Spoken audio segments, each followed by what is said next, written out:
ঠাকুর ঘরে এই মন্ত্রটি 1 মাস লিখে রাখলে আপনার ভাগ্য পাল্টে যাবে। আপনাদের ভালোবাসায় সিক্ত হয়ে নিউজ বাংলা টেলিভিশনে এখন 1 লক্ষ সাবস্ক্রাইবার পূর্ণ হয়েছে। আপনি যদি এখনও সাবস্ক্রাইব না করে থাকেন তাহলে প্রথমে সাবস্ক্রাইব বাটনে ক্লিক করুন, তারপর পাশে থাকা বেল আইকনটিতে প্রেস করুন।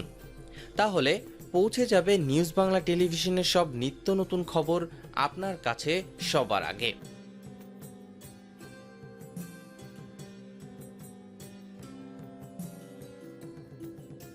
পারিবারিক জীবনে বিভিন্ন অশান্তি লেগেই থাকে, আজ এই নিয়ে ঝামেলা তো কাল ওই নিয়ে, সব মিলিয়ে অধিকাংশের পরিবারের জীবন বিপাকে।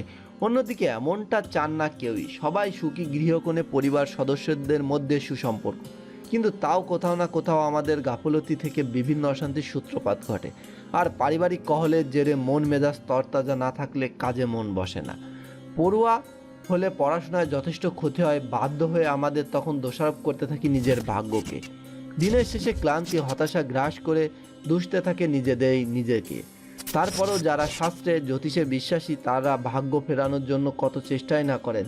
কেউ বা নামি দামি জ্যোতিষের কাছে যান পরামর্শ নিতে, কথা মতো বহু মূল্যবান পাথর ধারণ থেকে শুরু করে কোনো না কত চেষ্টায় বাদ রাখেন না, কিন্তু সেখানেও ঝামেলা। অনেক কারণে জ্যোতিষীদের মধ্যে ভণ্ডামি, তাদের পরামর্শে আশানুরূপ ফল না পাওয়ার আশঙ্কা সব থাকে।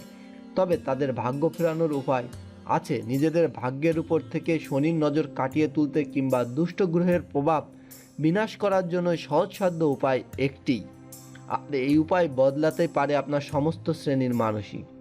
উপায়টি খুব সাধারণ হলেও অজানা অনেকেরই। আসুন দেখে নিই সেই উপায়টি কি আপনাকে দুর্ভাগ্যের পথ থেকে মুক্তির উপায় বার করে দেবে। উপায়টি আর কিছুই নয়, গায়ত্রী মন্ত্র। প্রায় সকলেই জানেন এই মন্ত্র, তবে গায়ত্রী মন্ত্র জপ নয়।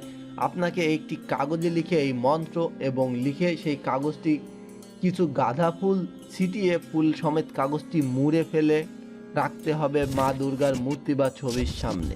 ঠাকুর ঘরে সাধারণত ছবি থাকে, তাই ছবির সামনে ফেলে রাখা যেতে পারে। যেহেতু আপনার যোনি দেবী দুর্গাকে দুর্গা নিধি বলা হয়, যেহেতু আমরা যোনি দেবী দুর্গাকে দুর্গা তিনি বিনাশী বলা হয়, তাই এই গায়ত্রী মন্ত্রই ফিরিয়ে আনতে পারে আপনার সৌভাগ্য।